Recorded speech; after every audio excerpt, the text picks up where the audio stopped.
Official opening. Yeah. That's our new theme song. There'll be another one next time I do this because I'm not going to remember that. No, you're not. It's a song.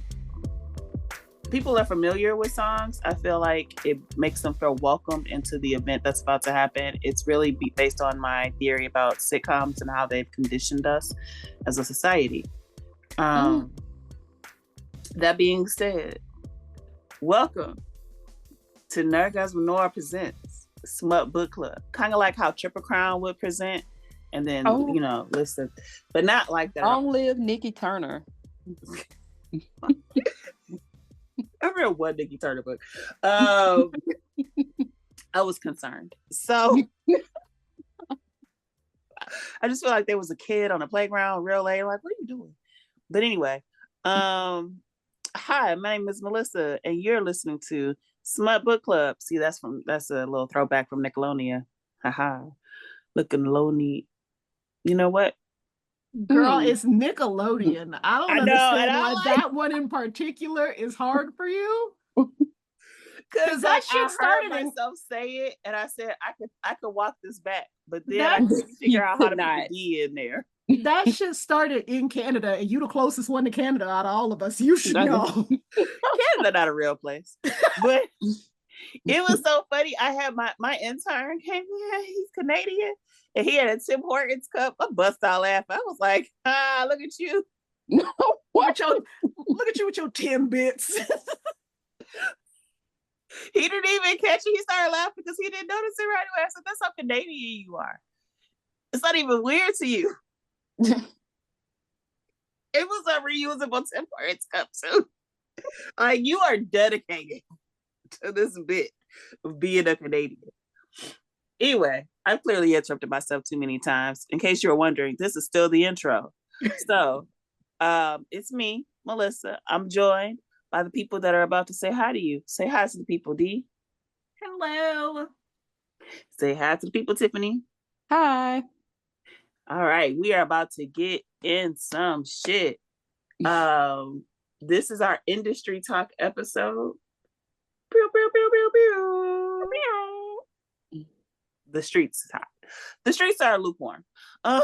It has been quiet. Maybe everybody is like waiting for daylight savings time. I don't know.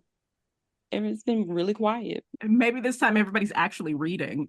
Oh my God, I hope so. I would like to start with, I know it's been a while since this has happened, but I want to make sure that we as a community never forget. Uncle and Me LLC hosted a Bridgerton party in Detroit some weeks ago. We can never forget this. Because I know some news we just pass over, like, oh no, it'll go down, we'll all forget about it. Never forget. Because they had a stripper at their Bridgerton party. And I don't know. No, not a stripper. I think she was a pole dancer. She was a pole dancer. Duke and them Entertainment presents. So let me just start off by saying, if you go to their Instagram page and look at that page and you say, hey, these are the people that I think can throw a Bridgerton party, I'm going to judge you. Like, I know we're not supposed to victim blame, but in this particular situation, I say there were club flyers, like straight up club flyers on the Instagram page. That should have been the first red flag. Like, and you paid them $300, 300 American dollars in this economy. Honestly, this is how I felt when there was that Willy Wonka experience in Scotland. When they had that whole big snafu. That sounds like Fry Festival. Listen, the Willy Wonka experience one, basically the all of the promotions for it was really bad AI, where words were misspelled all over the flyer and everything, and people brought their kids to that, and that shit was just a empty warehouse with like, oh my God, 4 decorations put up and a clown that scared the shit out of some kids. In Scotland. Scott, why? I don't know. I think that maybe we as a people need to calm down. Calm But it down was on these. white people too. Yeah, That's what threw me for a loop. Like, I'm how saying, did like, y'all get the flyer? as a human, no, see, that's the thing. They put those flyers under your windshields, and I get it. If you pay $300 for the shit that's under your windshield when you stopped at the liquor store because you needed some candy because you were going to get high later, and that's how they got you, I would like to feel bad for you, but it was put on by my uncle and me. They can't even, and they said LLC, but you could just what put are it the chances they actually have an LLC? Like, right. What are the chances? But I think part of the problem is you do see all of those advertisements, especially all over like the internet and stuff, about like legitimate experience kind of situations, because they had a couple Bridgerton ones before. Mm-hmm. Like, but those are put on by Netflix. Well, and I think that's the thing. I think part of the problem is with the way that we are inundated with ads nowadays, we've lost a level of like media literacy where we look at something and go, something about this seems fishy. But if I'm gonna give you $300, I'm gonna dress up. And I gotta buy, yes, because that's what they were saying. They spent like money on But I also need y'all to understand carriages. I need y'all also to understand that we are also broke. Not my uncle and me. They saved money. For us, it's like, dang, I want to do that, but that's $300. I don't know if I can afford that. Or, that's $300. Something about this don't feel right. If you either have the money to do it, or you're hella into Bridgerton to the point where you are not thinking clearly, which I think is mostly what happened is so many people were like, oh, Bridgerton, blah, blah, blah. Which, I mean, I don't blame you. Everybody got their thing. I think who doesn't want to dress? I literally go to Renaissance festivals. I understand the desire to dress up old-timey and have fun with your friends. I get it. But I only paid $10 for Renaissance Fair. Well, and also, okay, and this is me having read one Julia Quinn book, so I could be wrong, but I'm fairly certain that those books suck. And they're going for the books. I think it's the TV show that got most of these people going. Yes. And for once, I am like, stick with the show.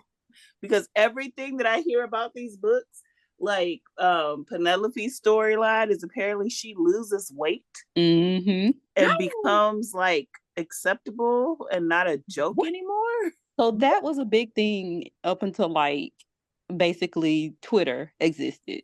And then everyone was like, oh, that's problematic. And it stopped. But yeah. Hey, fat girls are just allowed to be fat. They don't gotta get skinny just to find love. Seems like we shouldn't keep using this as a plot tool, right? Right, guys? Right. Like it's a lot of little plot lines that disappeared once social media became a thing. So yeah, that was definitely one of them. I like the fact that we got rid of the things that are like kind of slightly problematic. Like, hey, this plot line is it's dehumanizing in this way, but we still keep like, I'm in love with a serial killer.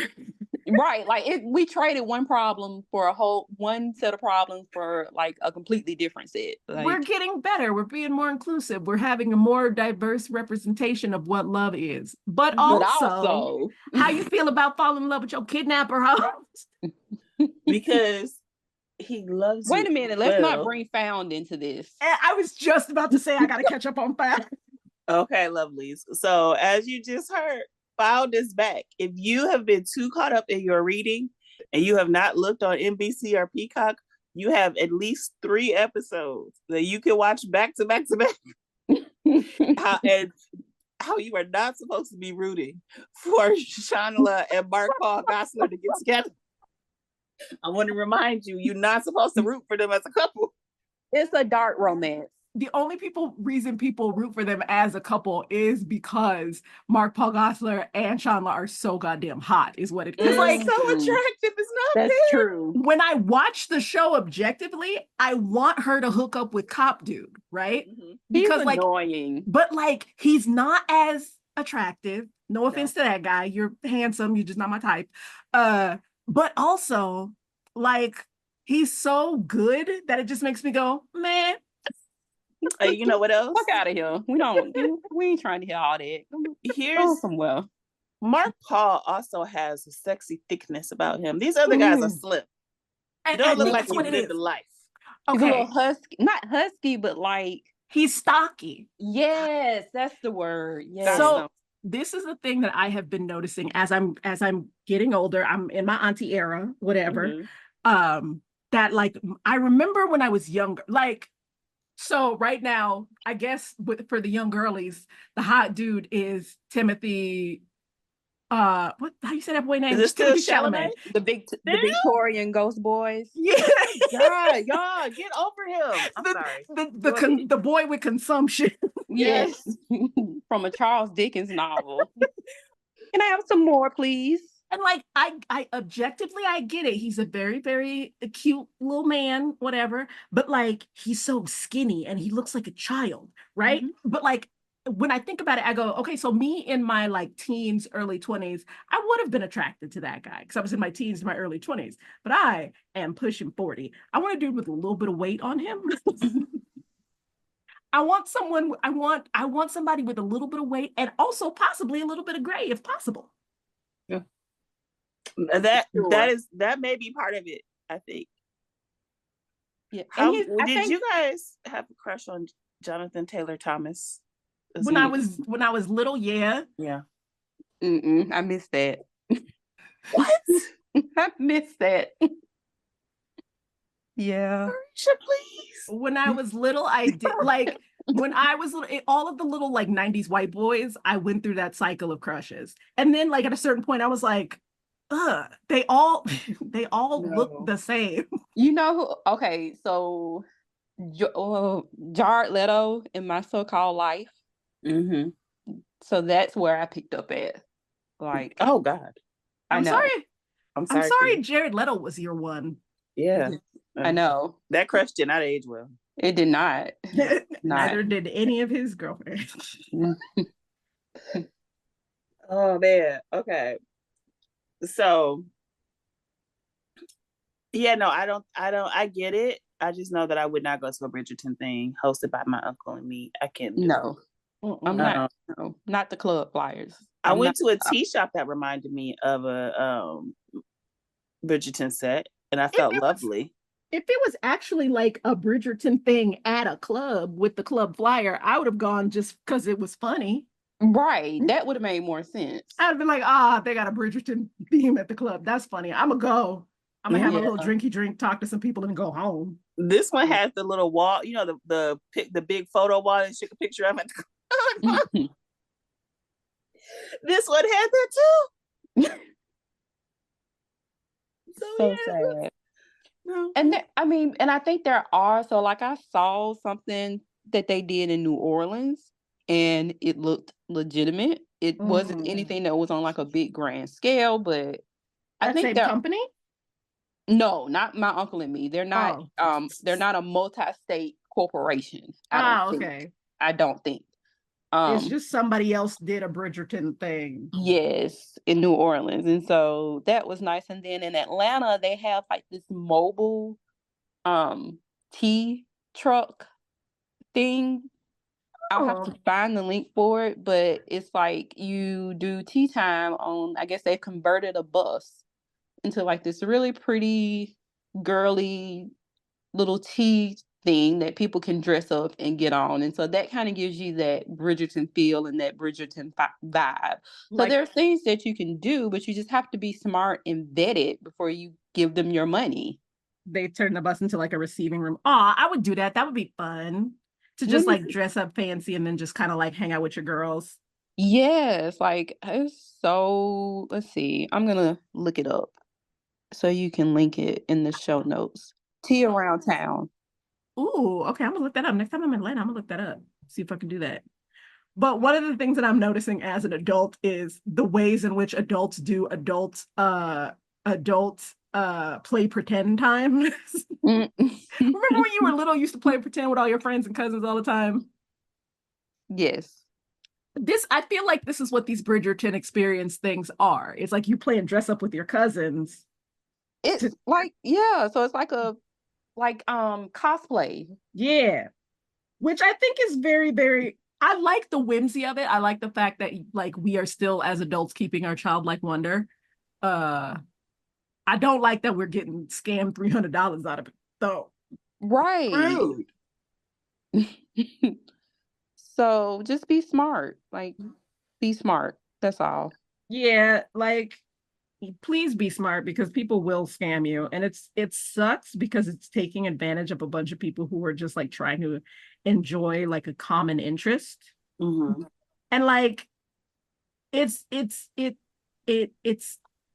disconcerting that people are going to take advantage of that. Be But predatory. yeah, be predatory about it, but please, please, please be discerning because people will take your money. And I think when you're outside of major cities, so if you're not in some like New York or LA, kind of, it seems like that's where the Netflix sponsored events usually end up being. And of course, like they'll fly influencers in and, they give, but just for regular everyday people, if you're in, Alabama or Detroit, where you may not have many opportunities, if you see something, you're going to be excited and you're going to jump on it. Damn, she said Detroit, not a major city. Wow. Well, people come here. Kamala Harris is here. but, I heard. But you know what I mean? Like the big city, like the big cities. Yeah. No, I totally understand. I mean, Martin was set here, but I don't think he filmed in Detroit. I only brought that up because I halfway watched Bad Boys Ride or Die last night. Yes. So, that's my head. But like I said, just like not major hubs. Mm-hmm. So even like with the romance events, like they don't have anything in Alabama that I'm aware of. They barely do stuff in Atlanta, it seems like. We need to do a romance event. If not next year, a year after next. After y'all told me how expensive Steamy Lit was, I don't think it's gonna be that. We could do Steamy Lit. We just gotta plan it. We said 2026. Yeah, we could do Steamy Lit 2026. We can get that together. I would love that. I feel like I just think it would be a great idea. And I think that the authors they have are the authors that I read. Mm-hmm. So, yay. Avon had that Spice Fest thing in Florida. Ooh. That sounds like it was either very good or very bad, depending on the weather in Florida. Like, where they have it, like in Orlando? I think it's either that or Tampa. It was, or maybe not. I feel like it was somewhere. Tampa is kind of. Orlando, Tampa is the area where they usually do like touristy stuff because like conventions. Yeah, because like Miami's too expensive and Tallahassee's too Tallahassee. Oh wow! So y'all got me on here. Brandon, Florida. Where is that? Yeah, it was. Idea, but they had Sophie Jordan, who I like. Yeah, Taj McCoy. I don't know if I've read. I've heard of. Yeah. So it wasn't something. It was only a day. It wasn't something super big, but. I mean, I don't remember. I think that. I know we don't talk a lot about the publishing houses or whatever, but I remember Avon on books. But if you were to ask me, do you remember what Avon books you read? I could not tell you. I could tell you my St. Martin's Press books. I could tell you my Harlequin. Well, of course I can tell you Harlequin because, I'm a breathing human being. And Harlequin very fancy. But who? So a lot of like the Lisa Kleypas was Avon.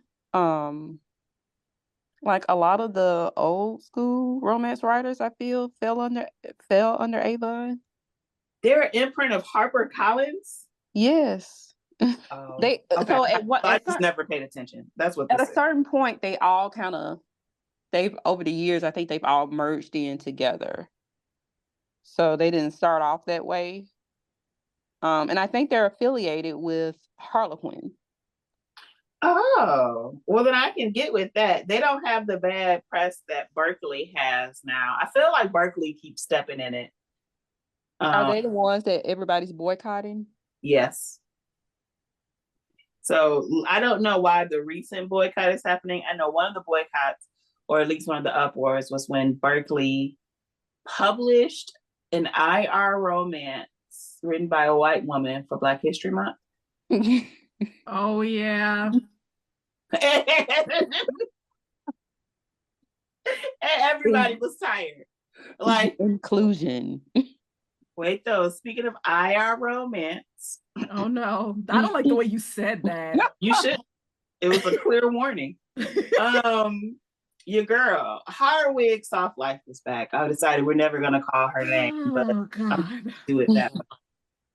So Kelly Clarkson, who I love me some Kelly Clarkson because I'm a breathing Black person, and we go up for Kelly. She had her on her show and introduced her Are as you serious? BookTok. Yeah. Oh wow. She has hustled her way like nobody's business. Girl, BookTok was mad about, I bet they were. like my good sis, what are you doing? But if she's on Kelly Clarkson, she is like. I mean, you bitches ain't, as much as I don't like that girl. As much as there are a bunch of reasons not to like her. One of the things that I'm really struggling with, because I understand that we as romance readers, we don't just read romance, right? But when we talk, we mostly talk about the romance novels we read, because that's what essentially what this podcast is. She's been on what feels like a year-long campaign for Harry Potter. And why are you doing a Harry Potter campaign in 2024, my bitch? Like, what's going on here? What's happening here? Who's the audience for that? Who? Sorry, I yelled. And I'm gonna freak. Because here's the thing, I understand that there are some hardcore Harry Potter fans, and the conflict happened when they found out the person that wrote that was actually kind of an awful person, because then you have this emotional attachment to a storyline. I get it, I'm here, I get it, whatever. But why do we need a new marketing push for Harry Potter in 2024? There aren't new Harry Potter books that you're pushing. They are the old ass books that we've read. We've seen the movies.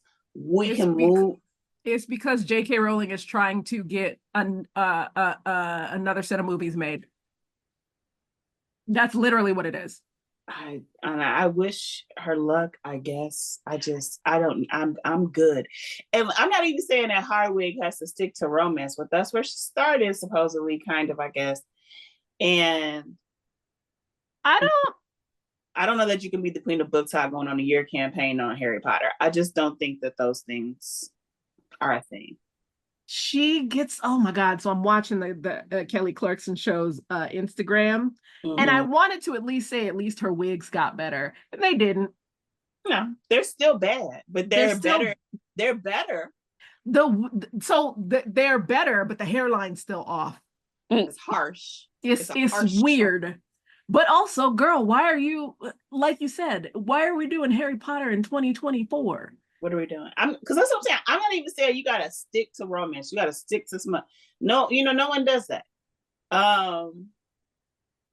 She must have a good agent. Must. Because then she responded on BookTok. She was like, if you listened carefully, I didn't call myself the queen of BookTok. Kelly Clarkson called me the queen of BookTok. Y'all mad. But. And I'm like, first of all, the voice is very annoying. I did not miss when because I used to hate watch my stuff. I don't do it anymore because life is too short. Also, we were talking earlier about how some people need to stop arguing on the internet. She's one of them people. Just read your white people and let it go. And I think that's the major thing about her that gets some people upset, is that you don't promote Black authors. Well, no, because she's okay. So one of the things about influencers is influencers are partially the result of a bunch of people going to like business and marketing school and seeing that the job market is not the best. And so then they went and they became influencers because that's a job that that's basically a job that you can set up for yourself, right? Mm-hmm. And so she's doing it specifically from a marketing point of view. She's doing these white authors because these white authors are popular. So she knows that she's going to get a lot of views on this shit, blah, blah, blah. The problem is she is, what am I trying to say? She's trying to capitalize off of both that and the negative press that she gets, or the negative reaction that she gets from the shit that she does. Yeah. And also, she's just not that good at it. She's not. Like, I'm not an influencer, but come on. Like, okay, so I will give you an example of somebody who is doing very good at influencing. That Jordan the Stallion kid. He's not a kid. He's in his 20s, but he is doing very well at being an influencer. Why? Because he knows he knows his shtick. Like, he does. Mm-hmm. He finds information, he finds videos, he finds stuff that you like, that you're looking for on the internet, right? He's just, he does his silly little goofy thing where he talks to people in the mirror. And also now he talks about celebrities' movies, and the celebrities get to come and do a little video with him, but he doesn't make it like, I am this glamorous person now who is in with the celebrities, blah, blah, blah. He's just like, nah, Halle Berry just came over because she wants to promote her movie. So let's do something silly to promote Halle Berry's movie. The end. And I think that is the greatest way to go about it. Like, he hasn't changed up the content. I think Method Man was the first celebrity. And then suddenly more and more people came on, including one that surprised me was Donald Glover, because he does kind of look like Donald. He does not. No, don't do that. Don't do that to that boy. I refuse. You're not going to red pill, white, blue pill me. I don't know. I actually never watched The Matrix. Oh. Man, when I saw Donald Glover on there, I was like, what the red pill and the blue pill did. I'm sorry, what? I was so upset when I saw him do the Donald Glover one. I was like, don't nobody like that nigga. Bigfoot, Littlefoot, I don't know. That's from his new song that you niggas don't listen to. So that's why he ain't. That's why he ain't win no BET awards. Oh my God. That was so unserious. What if they had like a BET Books Awards? I would watch that shit. I would white knuckle it because I want to make sure that my books get in. The ones that I read. Like, if we don't have a whole Toni Morrison award category, what are we doing? What are we doing? So Black Book Awards. I'm surprised that doesn't exist. I'm sure maybe it does. I'm sure it exists. Yeah. And to the people with Black Book Awards, I'm sorry if you exist and I didn't know about it. You don't have a television award ceremony show for me to watch. And if you do, and I haven't seen it, okay, good. There's a link. Right. Show me. Because there is coming up, I think the 12th through the 18th, there is a Black Readers Appreciation free thing going on. We'll post more about it later, I think. There is a Black Book Awards. Ooh. It's called Black Book Awards. Makes sense. It does. Up and ass. Okay, I apologize. Black Book Awards. I mean, it's not like you guys are listening to this podcast. Let's be for real. Let's be for honest. All right, so I want to talk about next. Did you guys, I sent you a link for Threads for this one white author, this white woman. Bless her heart. She asked Threads for some advice. Oh yeah, no, it's bad. She is writing this love triangle. I don't even know that it's a triangle. I think it's just this woman is getting fucked over by a lot of guys. And one of those guys is a Black guy. He's aggressive. He's toxic. And the heroine was interracial? Huh? Wasn't the heroine or the female main character interracial? She's mixed, yeah. Biracial. She wanted to get y'all's opinion. Because she don't want to be racist. Like, I'm about to say some real racist shit. Could you let me know if that being racist? How racist is it? Like, on a scale of Donald Trump to Paula Deen, where would you say I land? Girl, she landed pretty hard. It was the prompt, and then it was her response. So first, let's go over the prompt. Hopefully she didn't delete this. Oh, she didn't. Oh my God, it's stereotypical on multiple, like, you want to know what shocks me? Some people are getting so stereotypical that they're stereotyping even the white people to a point that makes me go, ugh. Wait, what? Would you? So here's the post. And I don't know if it's illegal to read people's posts word for word. I don't think so. Okay, good. Because I'm sure she deleted this. Somebody screenshot it. Question to all you writers and authors, 2 exclamation points. That's how you know you're in trouble. I have a character who is mixed and she is dating a Black man since her freshman year of college on and off. If you don't capitalize the B in Black, I don't fuck with you. She didn't capitalize the B in Black. She's 26 now. She was a foster kid who aged out and such, and because of this, and such. Nigga, what else? Okay, anyway. And because of this, he is a constant for her. So every time they fight and break up, she takes him back. He says awful stuff about her, the female main character, because he's a gaslighter and wants her to himself. And the BFF and him hate each other because the female main character doesn't think he's good enough for her. And he isn't. Okay, it goes on and on like this. And so then for extra context, because just in case you think, oh man, she just being hard on Black men. I had the female main character's ex, a white male, be super perv who tried to assault her. So they're equal scumbags. But would it be received badly? So a lot of people responded like, well, yeah. And also, this is racist. And what the fuck are you doing? Why are you doing this? So she got mad about that. She did a follow-up post where she thanked 3 Black women who and were nice to her. That's what makes me think that this was just her trying to drum up some attention so she could sell this book. Yes, but girl, I don't think that they really get it though. Like, yes, Threads is definitely engagement bait, you know, like that's what the shit is. I enjoy Threads because I feel like nobody's reading my shit, so I can be a little TMI-ish. Nobody cares. But the thing is, not all press is good press. Not all antics are good antics. You've just described a book I don't want to read.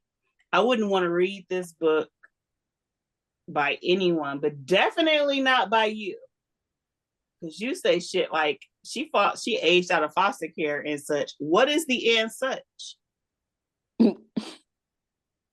What are you doing to her?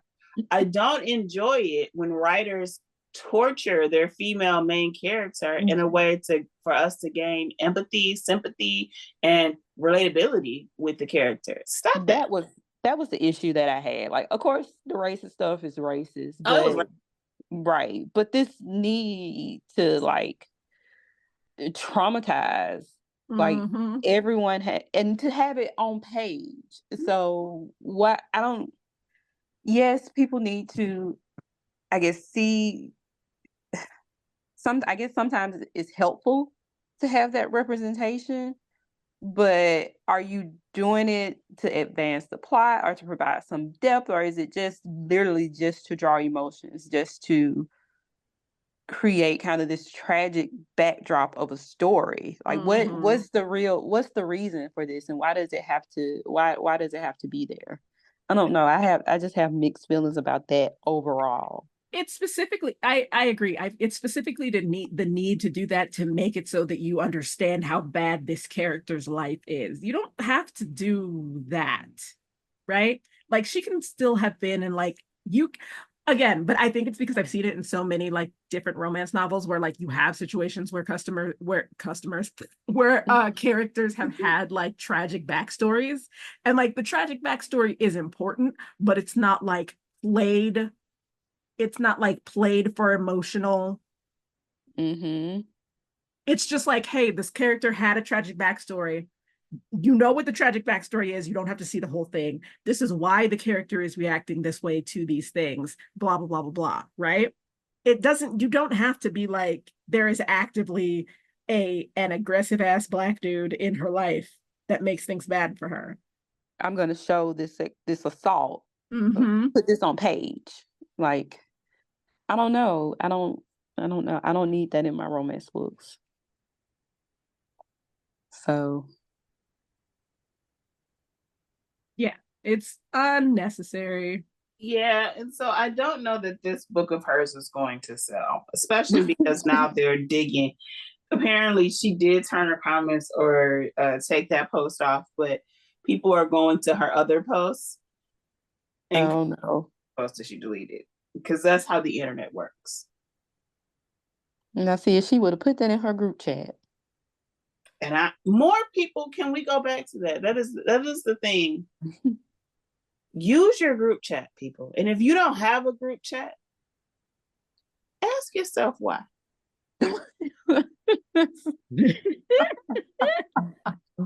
Because especially if you're also an author, I am not like an author or whatever, but I would imagine writers talk to each other, right?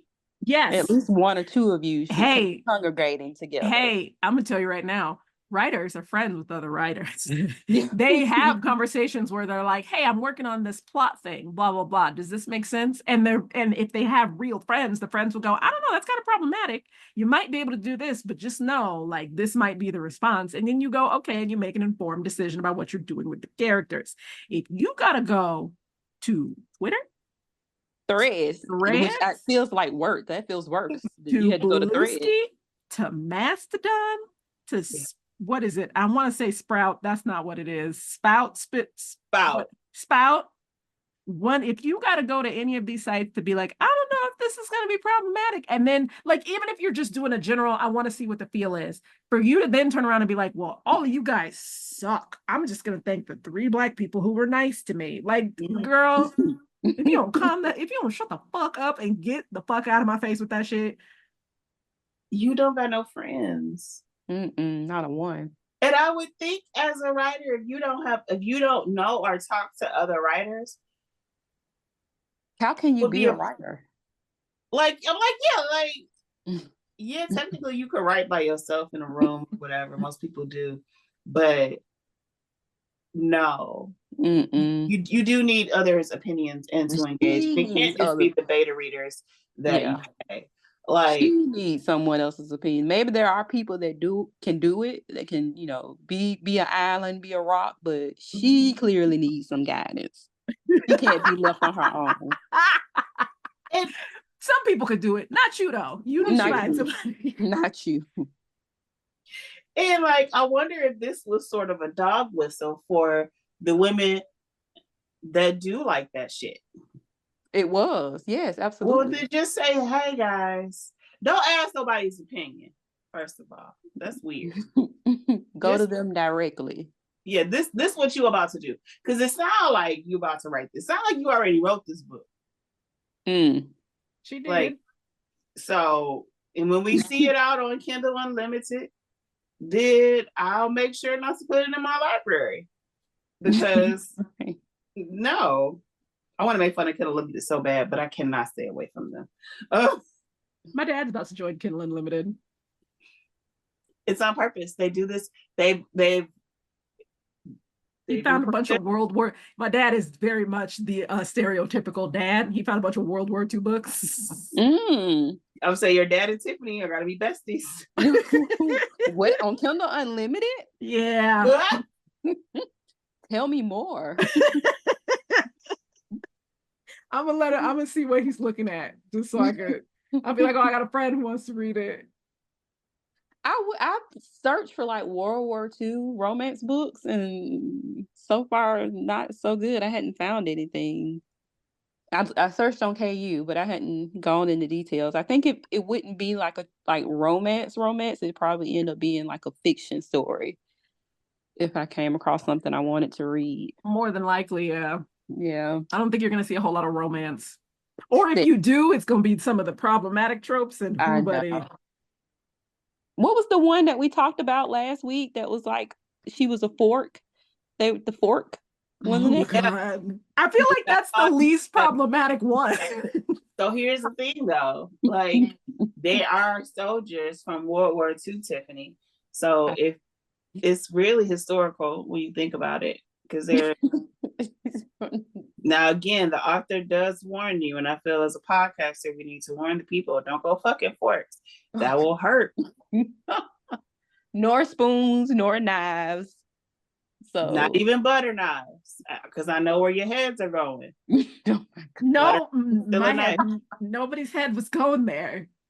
She had to put a disclaimer, so there's probably at least one or two people that, you know what, you're right. if she felt the need to put a warning. I feel like the spoon would hurt the least, but it would still be uncomfortable. Why are you It's my fault. It's my fault because I brought it up. It is Tiffany's fault. It's my fault. Tiffany, so. You don't have to take the blame for that. I would like to skirt responsibility. So yeah, that's my fault. The thing in my head. At least you're being honest about skirting responsibility. Thank you. Thank you for recognizing me. All right, let's see. Is there anything else that's been happening? Those are my main things. Like I said, it's been kind of quiet lately. No one's fucked up big just yet. Halloween is coming up though, so like I can't imagine we'll make it through that unscathed. Somebody's gonna have a problematic costume. Oh, every year. Yeah. Honestly, if they could make it literary, chef's kiss. Like, no, don't encourage it. I'm just thinking right now, like, okay, check it. What if a white girl dresses up as a girl from Bad Hair? Has her hair served? No? Okay. I shouldn't give the people ideas. Okay. Please stop. We're not this close to election day. Everybody's tense right now. Everybody's. I bet. Wait, okay. I know we're going to wrap up soon, but I just kind of thought of a fun game for us just right now. Oh, no. So we all know that win or lose, hopefully win, Kamala Harris is going to write a book. What do you think the title of that book would be? Oh, my God. All I can think about is 50 Cent's documentary, Did He Do It? What? You not know, Tiffany? He interviewed people? Oh my God. So 50 Cent has hated P. Diddy for a long time, right? I feel like this is common knowledge. But apparently he's been working on, for the past 10 years, he's been working on a documentary where he's been interviewing people who have had experiences with Diddy and about like all the stuff going on around Diddy.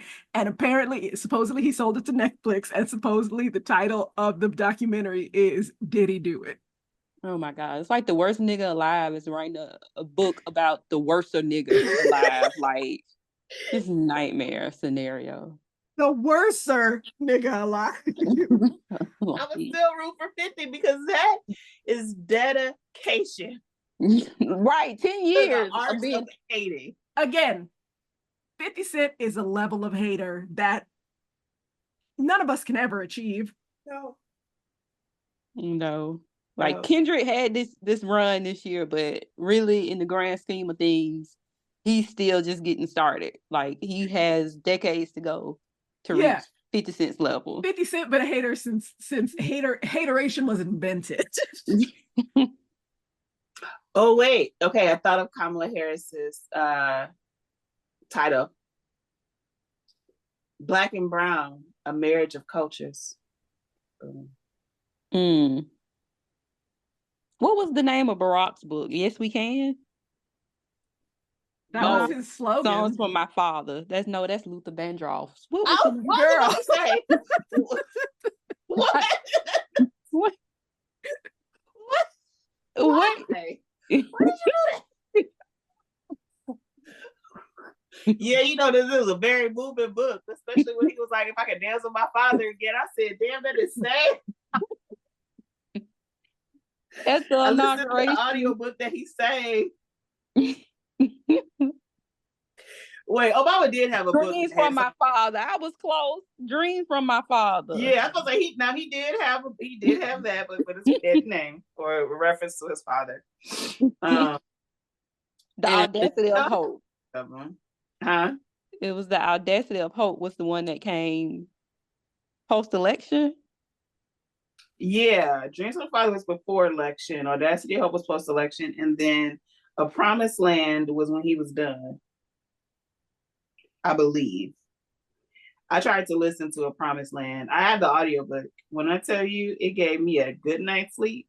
He has a very soothing voice. That voice is melodic as fuck. I said, oh, I am comfortable. And then you got Michelle, who has Becoming and something about the light you carry. Like, there are these very bland, very quote unquote inspirational titles that politicians name their books. And I know Kamala's is going to be something about cultures.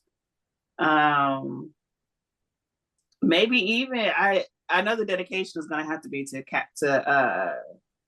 AKAs, because Yeah. that's what they do. Like, the coloring on the book is going to be pink and green somewhere. I've never met a quiet AKA. Oh my God. Every AKA I've met has been like, I am definitely an AKA. Like, hello, my name is Melissa. Like, I don't tell you in the first 5 minutes. Yeah. And I have AKA friends. This is not a diss. That's just, they are very proud. They are very proud. They came out hard when she started, like, no. I think I would listen to it. Maybe. I don't know. I'm not gonna read. Like My Mother's Daughter. She talks about her mom a lot. Tiffany, congratulations. You just came up with the name of her book, My Mother's Daughter. Mm-hmm. Yes. It's going to be some type of nod to her mom, I think. So the one book that she does have is The Truths We Told. And she speaks in wingdings sometimes. So that makes sense. If The Truth We Told sounds like a book that she would have wrote. Like, so it's gonna be something quirky, like, yeah. Oh yeah, she's on. They got a couple of covers. There's one with her as a kid, and there's one with her like in this nice white blouse. Like, hey, no need to be afraid of me. I'm your rich auntie. We'll get some stuff done. Yes, we are. I gotta find that tweet that I saw today that basically she's your bougie auntie that shows up and asks you awkward questions at Thanksgiving. Like, when are you getting married? She does give off that vibe a little bit. She gives off I don't know if Melissa, if it was you that said this or somebody else, but the auntie with the McDonald's money. What's McDonald's money? Oh, that she would get you a Happy Meal. Like you go to the store and you be like, oh, mama, I want this, and your mom be like, no, you can't have that, and your auntie just buy it for you. She's like, let the baby have a thing. Yes, exactly. Let that baby eat. Why you let your baby be hungry like that? Be letting that baby be hungry. I am definitely that auntie though. Like, I am annoying to siblings because I'm like, what do you mean? What do you mean? A drum set is a great gift. What are you upset about? Is the baby happy? Well, then that's all that. Speak later. You'll be okay. Yeah, her post-presidential or presidential book is going to be a lot of, what did you say, Tiffany? Talking in wingdings? Yeah. Talking in wingdings. That's funny. Like, I love her. I love her to pieces, but she can talk. She's good at talking in circles. Like, and she also, and I do that, she gets her metaphors mixed up. Like, if you've ever listened to Cam Newton talk, sometimes like, and when she's on stage and she's on point, but when she gets comfortable and and she's in like a relaxed environment, then you can see like that real personality coming through when she's not like on. So, which I relate to. So I hope we see more of it. I want to see more of the just talking in circle shit. I enjoy that shit. It's like a Yeah. sport. Like, bitch, you thought that meant you want people to think that sentence meant something, but actually, Right. it doesn't say me nothing. Not one word. And I'm surprised because we haven't gotten any like coconut tree type stuff since she started campaigning. So she's been really disciplined. Mm-hmm. Coconut tree. You think he just fell out of the coconut tree? Like, you can tell. She done cussed out some kid before. Really herself. And that kid was like, what?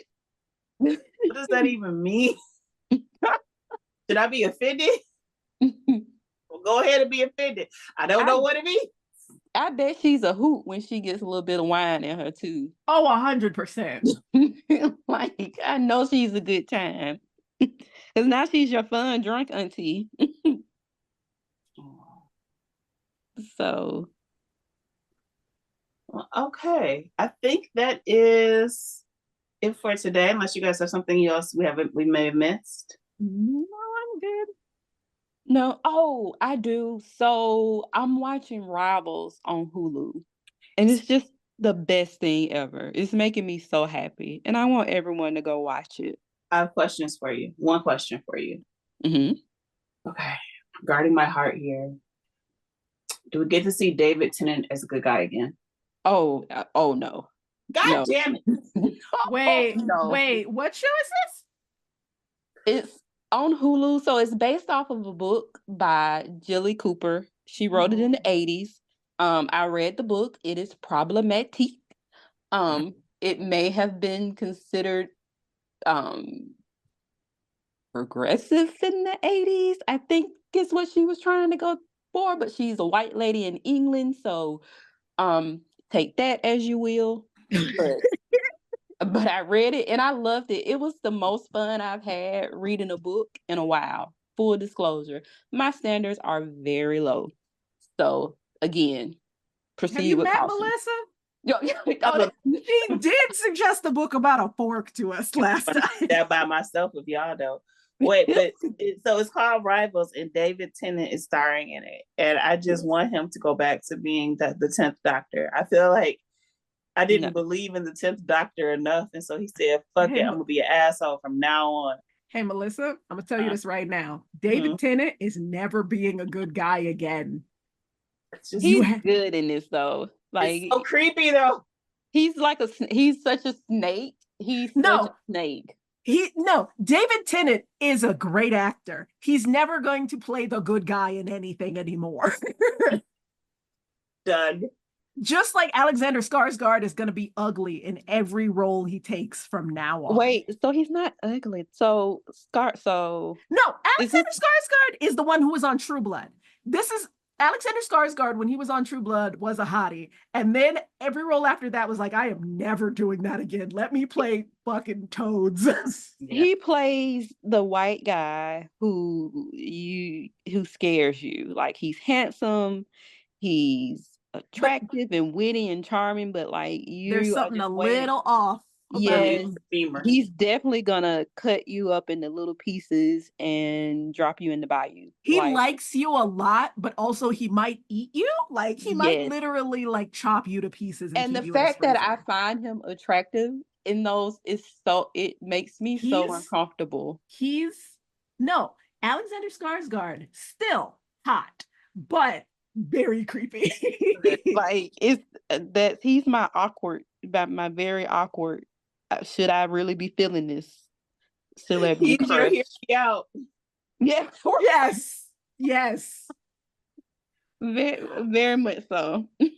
That's what we really need to start doing in the chat, is doing hear me outs, where we're just like, okay, hear me out. Y'all not ready for my list. Oh my God. We'll put them in the disc. We'll put them in the Patreon too. We'll put our hear me outs of the month. Oh yes. Maybe we have to do a special episode at some point. We could do a hear me out episode. Oh my God, I would love to do, because we could do a hear me out episode about the looks, but also about the books that nobody wants to read, but like, hear me out. Where you go? I feel But like we wait. do that every week, though. I feel like All that's our what the recommendations. book one. The book one is our pitch war is our book. Hear me out. Hear me out. Hear me out. No. Hear me out. Hear me out. All right, but speaking of like books and what we're gonna read, so what are you guys reading right now? I'm working my way through these whiny ass vampires. The Vampire Lestat. They are wearing me out. Armand has showed up, and he's just such a. He's so sad. Oh my God, he's just so. Like, woe is me. Like, they're also woe is me. And then Lestat in this weird ass relationship with Gabrielle. Mm-hmm. And oh my God, Nicholas has broken my heart. Mm-hmm. Like a total basket case all of a sudden. So they really are like they really are wearing me out. I don't know what Anne had going on when she was writing this. Welcome to Anne Rice. Have you read A Feast of All Saints? No, I'm trying to read them in order. So this the Vampire Lestat is my second one, and then I'm doing Queen of the Damned next. So Feast of All Saints is not one of the Vampire or the Mayfair Witches. Feast of All Saints was the book that she wrote. It was made into a movie. Feast of All Saints was the book that she wrote about 3 people of color in New Orleans. Oh, is that problematic? It is problematic with a QUE. Like it's not bad, but you can tell that Anne Rice is a white lady in certain instances, because there is a situation where the white man is being very noble when like the black people around this certain character aren't, and it's just like I don't know if you met white people before, Anne Rice. I'm pretty sure you have. Realistic. You're a white. This. I'm gonna add this to my to read pile. Apparently, I am too. I will do a content warning. There is a really bad sexual assault in it. Is the movie good? The movie's good. The movie is very faithful to the book, to its detriment. But it's got Eartha Kitt. It's got Journey Smollett, Robert Richard, who ain't nobody seen since 101. That's not true. I think he was in an episode of Lucifer. I think Forrest Whitaker was in it. Is it a good like Halloween type thing to? It feels pretty Halloween, yeah. Okay, maybe I'll take a break from these whining assholes and give that a try. Yeah. Reset. Okay. What are you reading?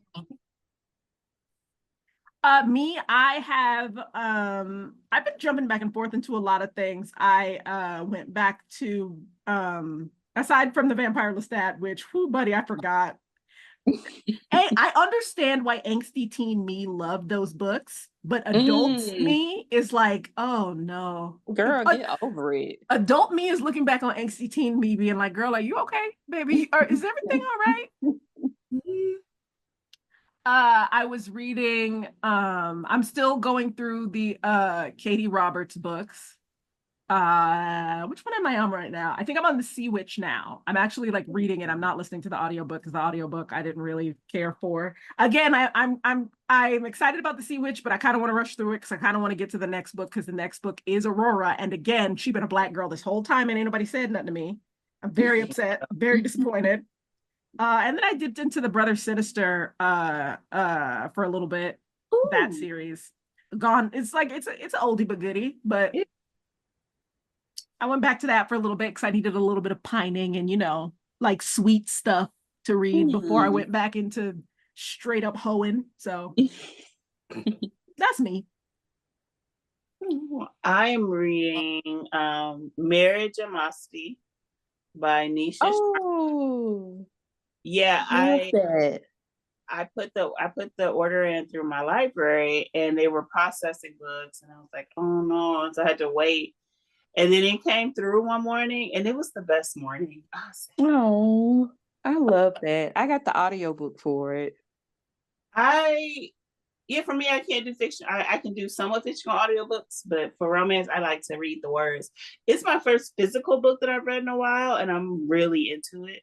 It inspired me. Like I ordered The Vampire Lestat off Thrift Books, which blame Enda because she talked about thrift books. I was like, well, I read books.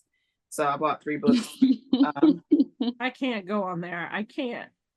It's bad. It's good though. So because I want to get back into physical books. And so I've been buying books that I know I want to read at some point in my life, but that will also look good on a shelf.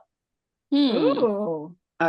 So right now I'm working my way through buying every Toni Morrison book. I was hoping to get all of them from she used to have a certain style of cover that I loved. They were like purple. It was good. But those are getting more and more annoying to try to find. And I want them all to be used because I love buying used books because I'm cheap. I didn't want you to think there was like a deeper thing there. It's maybe.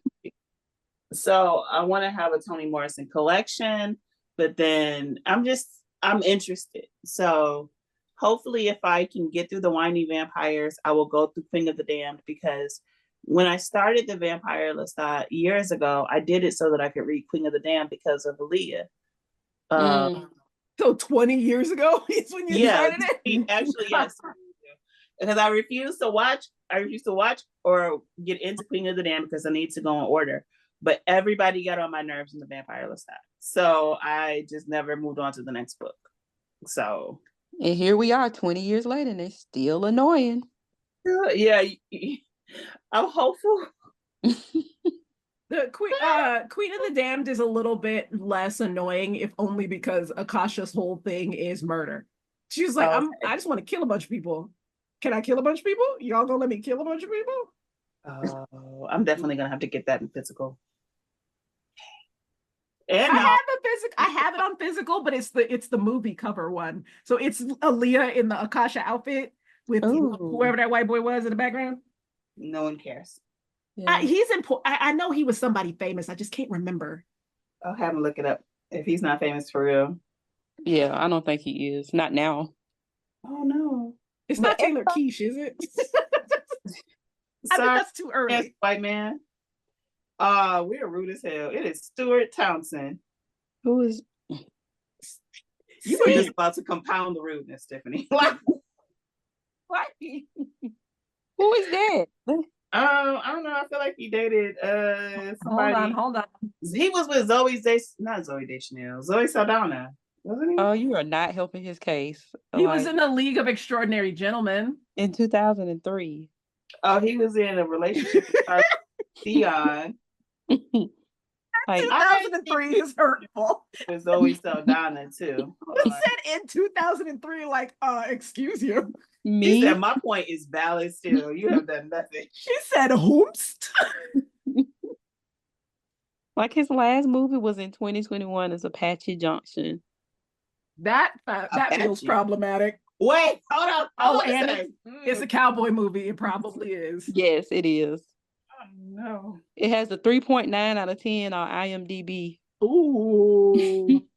Like 19% Rotten Tomatoes. Like things, that movie was not a springboard. Queen of the Damned was not a springboard for him. Like, no. But everybody said that movie was really bad. I never saw it. Queen of the Damned? Yeah. No, it wasn't very good. And part of the reason it wasn't good was because I think Aaliyah had died before they finished it. Oh, yeah. So they kind of had, like, because I know that one of the things... They had to piece it together. They had to piece it together, and one of the things that they had to do was, because they didn't have her to do, like, voiceover for certain things. But I think it was an interesting effect, but because they didn't have her to do voiceover for certain things, they had her brother do voiceover, so it gave an interesting effect to her voice when she talked. But yeah, it was unfortunate. Yeah, okay. But every weird Black girl is her for Halloween at some point. Yeah. Like the image of her, yes, absolutely, is iconic. So I'm interested to see if they tackle it like on AMC in the show. It's got to be the next thing, because like we're getting into Rockstar Lestat era, and that's when Akasha comes back. But you want to know what? But I think this next season or 2 seasons or however long they're going to do, it's going to be the setup for her coming back, though. I want to know who they're going to have be Akasha. They haven't started announcing any of the casting yet, and it's almost November. Because I literally think that they're going to be mostly keeping with, because who have we seen so far? We've only really seen Armand, Louis, Santiago, Lestat, and Claudia. That's it. But they have like Gabrielle, Mars, Mangus, Nicholas. Like there's a whole other cast. Yeah. I wonder how that's gonna work. Are we still recording? Did we ever do it? We never did an outro. We still talking about it. We still talking about books on the show. We are. As is the case with most middle-aged Black women, we don't know how to wrap up a conversation. All right, well, I'll talk to you all later. Oh, but did you hear about? That's basically been a like I'm gonna let you go, but also though, right? Hold up, one last thing. So wait a minute, real quick. All right. Well, thank you for joining us for another episode of. Do I want to keep saying Nerdgasm Noir presents? I'm just gonna say Smut Book Club. Ma'am, you gotta make a decision before you start the outro. I don't know that I will. I think I'm just gonna do it differently every time. All right. So, like, going back to my sitcom thing from earlier, I'm gonna do some outro music. Like, we're not gonna say where people can see us. Ah, fuck. Ignore my outro sitcom music. Where can people find you hoes? I'm on Twitter, Instagram, TikTok, and Threads, all at Tress Tiffany. And you can find me wherever I am on the internet on my card, nanicoolj.carrd.co. You can find me on Threads at Mel's Crowded Show. Now, also, question for the listeners. Do you think it would be more effective to be on Blue Sky? Because I'm not getting a lot of interaction on Threads. I'm getting some, but not a lot. All right, let me know. I guess, well, okay, anyway, that's it. That's all I got. I'm just curious. Girl, bye. Oh, yeah, so you've been listening to another episode of either Nerdgasm Noir presents Smut Book Club or Smut Book Club. I really haven't decided. Call it the curse of being a bisexual. He's gone fully Auntie. Full Auntie. Like, he just refuses to just end it. I am ending it. Okay, bye then. Y'all ain't getting no outro music.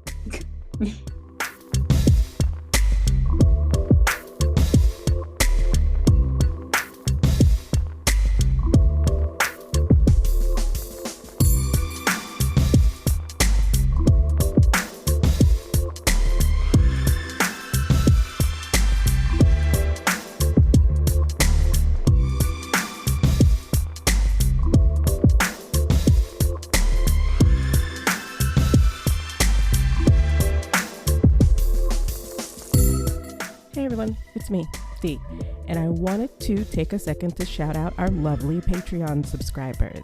Thank you, Jacqueline Richards, Ama Aningo, Elle, Jules, and Slagzinger Kincaid for your support. We very much appreciate your subscriptions because that has gone towards us being able to start working on some new stuff for you guys to listen to, and also put out a couple of the things that you may have listened to already.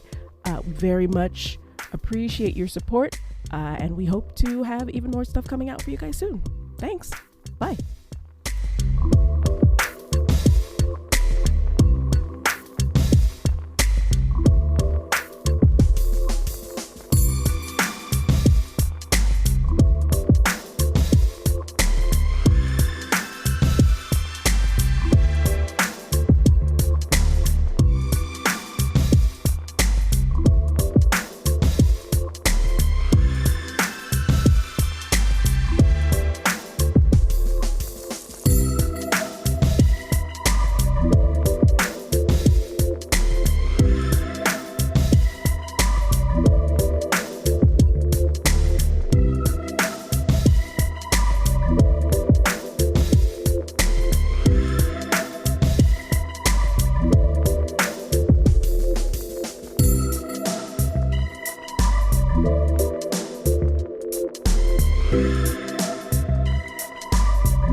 Bye.